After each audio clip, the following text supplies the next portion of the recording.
எபேசியர் 1:4 பார்க்கிறோம். அவர் முன்னிலையிலே நாம் ஒவ்வொருவருமே அன்பில் பரிசுத்தமும் குற்றமில்லாதவர்களுமாய் இருக்க வேண்டும் என்று உலக தோற்றத்திற்கு முன்னே அவருடைய சிந்தையிலே நான் இருந்திருக்கிறேன், நீங்கள் இருந்திருக்கிறீர்கள். ஹல்லேலூயா! ஆண்டவர் எந்த நற்கிரியையும் அவர் எப்பவே செஞ்சு முடிச்சிட்டாராம் தெரியுமா? அவர் முதல்ல ஆயத்தம் பண்ணி வச்சுட்டாராம். எபேசியர் 2:10 பார்க்கிறோம், நீங்க நல்ல காரியங்கள் செய்ய வேண்டும் என்று தீர்மானம் பண்ணினீர்கள் என்றால் அவற்றிலே நீங்கள் நடந்து செல்லும்படி அவை முன்னதாகவே ஆண்டவர் ஆயத்தம் பண்ணி வச்சுட்டார். ஹல்லேலூயா!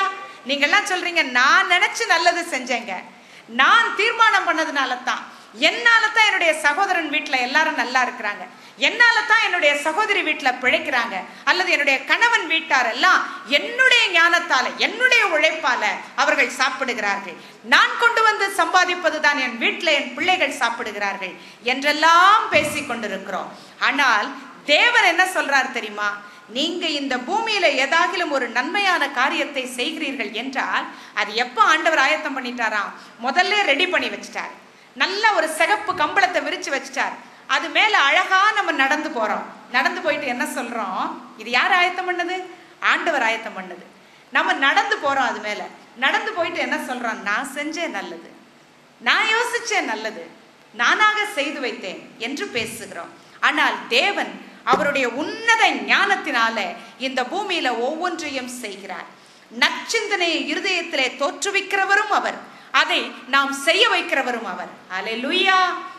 அருமையானவர்களே, இன்றைக்கு நாம் என்ன பேசுகிறோம், எதை பேசிக் கொண்டிருக்கிறோம், எதை பேச வேண்டும் என்பதை பார்க்க போகிறோம். தேறினவர்களுக்குள்ளே தேவ ஞானத்தை நான் பேசுகிறேன் என்று சொல்லுகிறார்.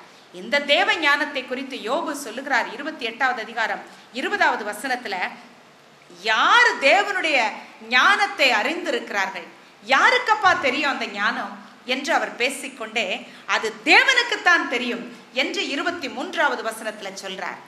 தேவனுக்கு பயப்படுகிற பயத்தை குறிச்சும் அவர் 28 அங்கே சொல்லுகிறார். அருமையானவர்களே, தேவனை பற்றி அறிகிற அறிவும் தேவனை பிடித்து கொள்ளுகிற பிடிப்பும் அதுதாங்க தேவ ஞானம். இன்னைக்கு உலகம் எதையோ ஞானம் என்று சொல்லிக் கொண்டு ஓடிக்கொண்டிருக்கிறது. பிள்ளைகள் எல்லாம் இதை படிக்க வேண்டும், அதை படிக்க வேண்டும். இன்னும் பாத்தீங்கன்னா அவங்களுக்கெல்லாம் என்னென்னவெல்லாம் கற்றுக் கொடுக்க முடியுமோ அவ்வளவும் கற்றுக் கொடுக்க வேண்டும், அப்பத்தான் புத்திசாலி என்று இந்த உலகத்திலே நாம் தீர்மானம் போடுகிறோம். இந்த உலக ஞானத்தை முழுசும் கற்றுக்கொள்வது தான் பெரிய சாதனை என்று நாம் எண்ணுவோம் என்றால், ஏன் மிக சிறந்த அறிவாளிகள் நிம்மதியை காணணும் வேற எதையோ தேடுறாங்க? ஏன் மிக சிறந்த அறிவாளிகள் பைத்தியம் பிடித்தவர்களை போல அலைகிறார்கள்? ஏன் மிக சிறந்த அறிவாளிகள் கூட வெறுமையாய் வாழ்க்கையை ஓட்டிவிட்டேன் என்று எண்ணுகிறார்கள்? அருமையானவர்களே, அதுதான் தேவ ஞானத்தை நாம் பற்றி பிடித்துக் கொள்ளும் பொழுதுதான், தேவனை பற்றி அறிகிற அறிவிலே அவரோடு இணைகிற இணைப்பிலே நாம் சேரும் பொழுது தான் நமக்கு உள்ளத்திலே சமாதானம், ஆமென், இல்லத்திலே சந்தோஷம், ஆமென். இந்தியாவிலே 65% மேல் 35 வயசுக்கு உட்பட்டவங்க தான். இப்படிப்பட்டவர்கள் எதை தீர்மானிக்கிறார்களோ அதுதான் நாளைய இந்தியா, அப்படித்தானே? அப்போ நீங்க உங்க இருதயத்துல எதை எப்படி நீங்கள் தீர்மானிக்கிறீர்கள், எதை முக்கியமாய் கருதுகிறீர்கள்? இன்னைக்கு பிள்ளைங்கள்ல யாருங்க டிவி பார்க்காம இருக்கிறது? எல்லாருக்கும் டிவி தான் பொழுதுபோக்கு. இந்த டிவியில நீங்க என்ன சொல்றீங்க? உடனே நாங்க நல்ல நிகழ்ச்சிகளை பார்ப்போம், மிக சிறந்த நிகழ்ச்சிகளை மட்டும்தான் நாங்க பார்க்கிறோம். போட்டி பார்த்தா தப்பாங்க. எத்தனை போட்டிகள் வைக்கிறார்கள். நாம் பார்த்து கொண்டிருக்கிற நிகழ்ச்சிகள், இன்னைக்கு பிள்ளைகள் பார்க்கிற காட்சிகள், அவர்கள் பார்த்து கொண்டிருக்கிற நிகழ்ச்சிகளில் எல்லாம் எல்லாமும் வன்முறையும் காம விகாரங்களும் தான், வேசித்தனங்கள் தான். இதை தவிர வேற ஏதாவது நல்லதா நான் பார்க்கிறேன் நீங்க சொல்லுங்க பார்க்கலாம். சிறு பிள்ளைகள் அதிகமான ஞானத்தை கற்றுக்கொள்வதற்காக அவர்கள் சொல்லுகிறார்கள், நான் இன்னைக்கு டிவி பார்த்தேன்னா என் அறிவை வளர்த்துக்குவேன். உங்க அறிவு வளர்றதுக்கு இன்னும் சிலர் சொல்லுவார்கள், களவையும் கற்று மறக்கணும். இல்ல, உலகம் சொல்லுது களவையும் கற்று மற. நாங்கள்லாம் சின்ன பிள்ளையா இருந்த பொழுது எல்லாத்தையும் பார்த்தோம், அப்புறமா தேவனை பிடிச்சிக்கிட்டோம். அது போல எங்க பிள்ளைகளும் பிடிச்சுக்குவாங்க. இப்படி பெரியவங்க சொல்றதை கேட்டிருக்கிறோம், உண்மைதானே? அப்படி சொல்லிக் கொண்டிருக்கிற குடும்பங்களிலே நாம் ஒன்றை தெரிந்து கொள்ள வேண்டும்.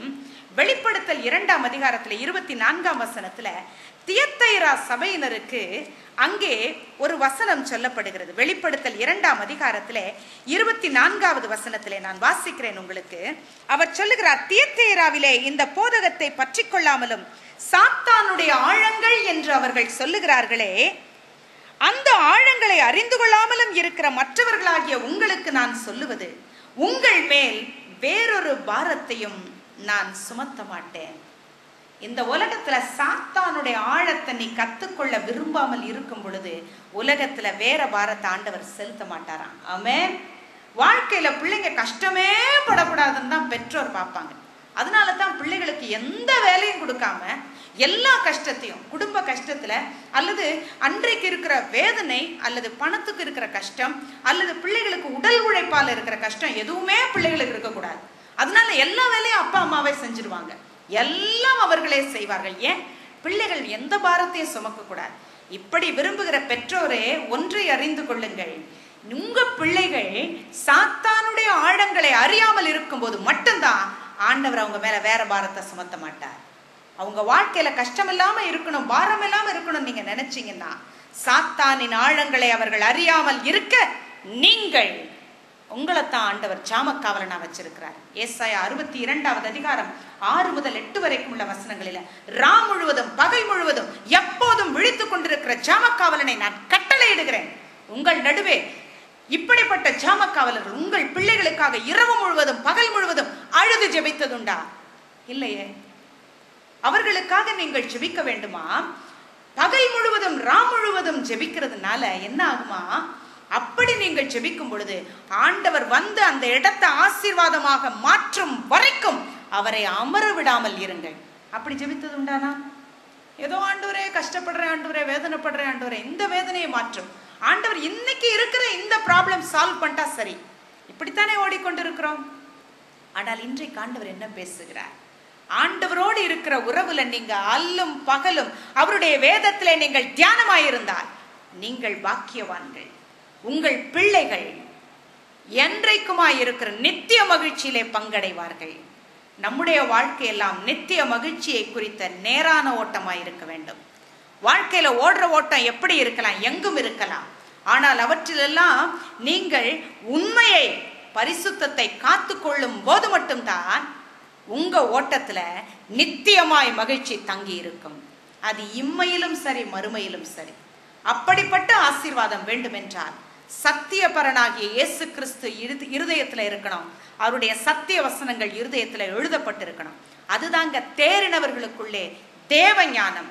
இந்த உலகத்து பிரபஞ்சத்து ஞானம் வேறு மாதிரி. இந்த பிரபஞ்சம் யார் கையில இருக்கு?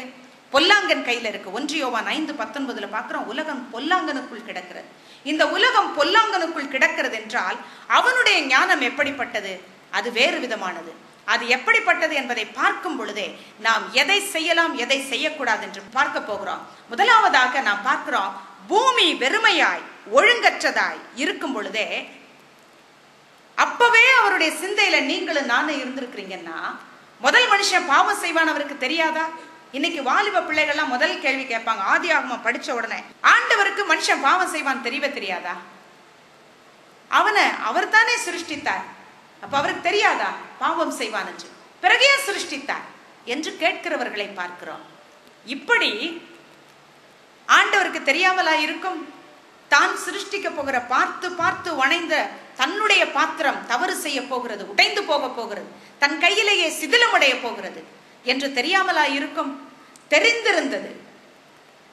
எப்படி இன்னைக்கெல்லாம் பாத்தீங்கன்னா, பிள்ளை ஒரு தாயின் வயிற்றிலிருந்து வெளியே வரதுக்கு முன்னாலேயே ஸ்கேன்ல பிள்ளைக்கு இருதயத்துல ஓட்டம் இருக்குமா? பிள்ளை பிறந்த உடனே ஆபரேஷன் செய்யணும் சொல்றாங்களா இல்லையா மருத்துவர்கள்? அது போல ஆண்டவர் பூமியில மனுஷனை சிருஷ்டிக்கிறதுக்கு முன்னாலே அவருக்கு தெரியும். அதனால அதுக்குள்ள ஆபரேஷனே அவர் தயாரா வச்சிருந்தார். அல்லேலூயா.